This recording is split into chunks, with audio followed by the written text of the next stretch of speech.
గోదాదేవి విష్ణుచిత్తుడనే పేరు కలిగిన పెరియాళ్వారుకి తను స్వయంగా పెంచుతున్న పూలతోటలో ఒక తులసి చెట్టు వద్ద దొరికింది. తన కూతురుగా పెంచాడు ఆయన. పరమభక్తుడైన తన తండ్రి పెరియాళ్వారు చిన్నప్పటినుంచీ శ్రీరంగనాథుని గురించి చెప్పగా విని ఆ స్వామిపై స్థిరమైన భక్తిని పెంచుకుంది గోదాదేవి. ఆమె పెరిగి పెద్దవుతున్న కొలదీ శ్రీరంగనాథుడి పట్ల భక్తి పెరుగుతూ ఆయనను వివాహం చేసుకోవాలని స్థిరమైన నిర్ణయం తీసుకుంది.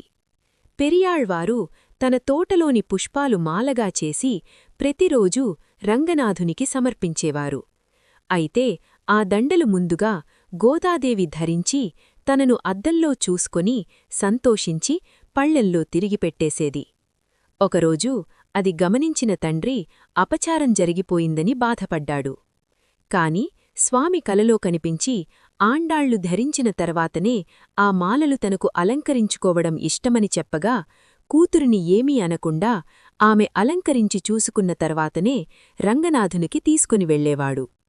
గోదాదేవి భక్తితో తిరుప్పావై వ్రతం పూర్తిచేసిన తర్వాత మెచ్చిన రంగనాథుడు పెరియాళ్వారుకి ఆలయ అర్చకులకు స్వప్నంలో కనిపించి గోదాదేవిని వధూగా అలంకరించి ఆలయానికి తీసుకుని రమ్మని తాను ఆమెను కళ్యాణం చేసుకుంటానని చెబుతాడు.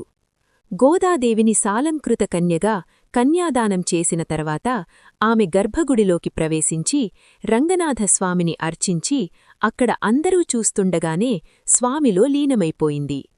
ఇది 8–9 శతాబ్దాలు మధ్య జరిగినట్లుగా పరిశోధకులు ఆధారాల ద్వారా అంచనా వేశారు. మార్గశిరమాసంలో గోదాదేవి తన 7 ఆడపిల్లలతో కోవలకు వచ్చి నెలరోజులపాటు గానం చేసిన 30 గీతాలే పాసురాలే ఈ తిరుప్పావై.